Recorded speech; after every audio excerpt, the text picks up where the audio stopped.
Hello বন্ধুরা, এখন আমি দিতিপ্রিয়া রায়, শন ব্যানার্জি এবং ঋষভ বাসু অভিনীত যদি এমন হতো বলে সিনেমাটা ট্রেলারের রিয়াকশন দেবো। যে এই সিনেমাটি 31শে জানুয়ারি সিনেমা হলে আসছে। তো কেমন হলো এই ট্রেলারটা খুবই ছোট, কম্প্যাক্ট রাখা হয়েছে এবং গল্প কিন্তু বেশি কিছু যে রিভিল করেছে তা না, বেসিক একটা আইডিয়া সামান্য যেটা আমাদের দিয়েছে সেখান থেকে যা বোঝা যাচ্ছে দিতিপ্রিয়ার অ্যাক্সিডেন্ট হচ্ছে এবং অ্যাক্সিডেন্ট হওয়ার পর তার স্বামীর আসল আইডেন্টিটি কে সেটা বুঝে উঠতে পারছে না। ডক্টররা বলছে তার আইডেন্টিটি হিসাবে শন ব্যানার্জি ক্যারেক্টারটাকে সে ইমাজিন করছে এবং সে ওই মানুষটারই wife. But Rishabh Basu claim করছে না আমি এই মানুষটি, সে আমার ওয়াইফ। এবার তার বন্ধুকে এবং তার বউকে, মানে কার হাজব্যান্ড এবং ঋষভ বাসুর কি বন্ধু নাকি ঋষভ বাসুরও সেই ওয়াইফ, এটা নিয়েই গল্প রয়েছে। স্মৃতিভ্রমের গল্প এবং সেখান থেকে কীভাবে ফিরে আসতে পারছে বা ফিরে আসতে পারছে নাকি, এবং তো লাভ ট্রায়াঙ্গেলের গল্প এই গল্পের মধ্যে কিন্তু উঠে আসছে। দেখুন, চেনা ফরম্যাটের গল্প তখনই ভালো লেগে যায় যখন সিনেমাটার মধ্যে যদি ড্রামা, পারফরমেন্স এবং এরকম লাভ ট্রায়াঙ্গেল সিনেমাতে গান যদি ইম্পর্টেন্ট হয়ে যায় বা খুব ভালো হয়ে যায়, তখন কিন্তু সিনেমাটা পুরোপুরি জোরে হয়ে যায়।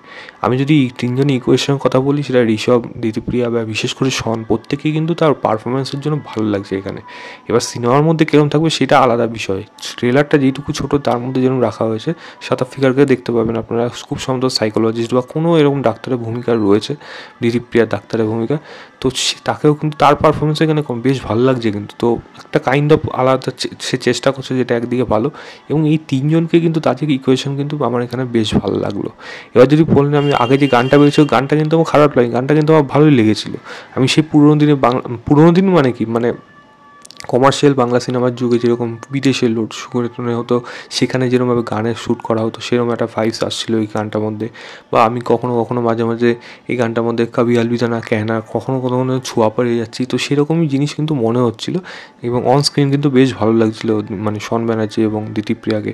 তো সেরকমই কিন্তু অন স্ক্রিন এদের প্রত্যেকেই ভালো লাগছে। বাট সিনেমাটাও যদি ভালো হতে পারে, যেটা একটাই জিনিস বললাম, যেটা হলো গল্প বলার ধরন থাকবে একটা, সেখানে ড্রামার পোর্শনগুলো যেন ভালোভাবে ওয়ার্ক করে, ইমোশনাল পোর্শনটা যদি ওয়ার্ক করে যায়, ড্রামা ইমোশনটা এবং এদের পারফরমেন্স সঙ্গে গান, এই দু তিনটে জিনিস যদি আপনার পুরোপুরি জমে যায়, তাহলে কিন্তু এই সিনেমা হলের মধ্যে ওয়ার্ক করে যেতে পারে। 2 সপ্তাহ পরেই ভ্যালেন্টাইন্স ডে এবং তার আগে 2 সপ্তাহ আগে এইরকম সিনেমাটা আনছে, যেটা একটা ঠিক আছে ভালো ডিসিশন। কিন্তু তবুও আমি বলবো এই সিনেমাটা 31শে না এনে 7-এ আনলে আরও বেশি হয়তো বেটার হতো। বাট তাদের সেটা ডিসিশন, সেটাকে সম্মান জানানো উচিত। এবার দেখা যাক সিনেমাটা কীরকম হয়। শন এবং দিতিপ্রিয়া তো মারাত্মক লেভেলের টেলিভিশনে পপুলার, সে সিনেমাও করেছে। শনের এটা প্রথম, ঋষভকে তো আপনারা দেখেছেন অন্যান্য অনেক কাজেই দেখেছেন। এবার দেখা যাক এই সিনেমার মধ্যে দিয়ে তাদের কোন রূপ বা অভিনয় কোন দিকটা উঠে আসে, সেটা কিন্তু অডিয়েন্স দেখার জন্য অপেক্ষা করে থাকবে, যেরকম আমি অপেক্ষা করে থাকলাম। আমি লিঙ্কটা দিয়ে রাখবো ডেসক্রিপশনে, আপনারা অবশ্যই গিয়ে চেক করবেন, চেক করে জানাবেন আপনাদের কেমন লেগেছে। তো এই ছিল আমার ওভারঅল ট্রেলার রিয়াকশন অফ যদি এমন হতো বলে সিনেমাটা। ভিডিওটা ভালো লাগলে লাইক, শেয়ার, চ্যানেলটাকে অবশ্যই সাবস্ক্রাইব করে দেবেন। বাই।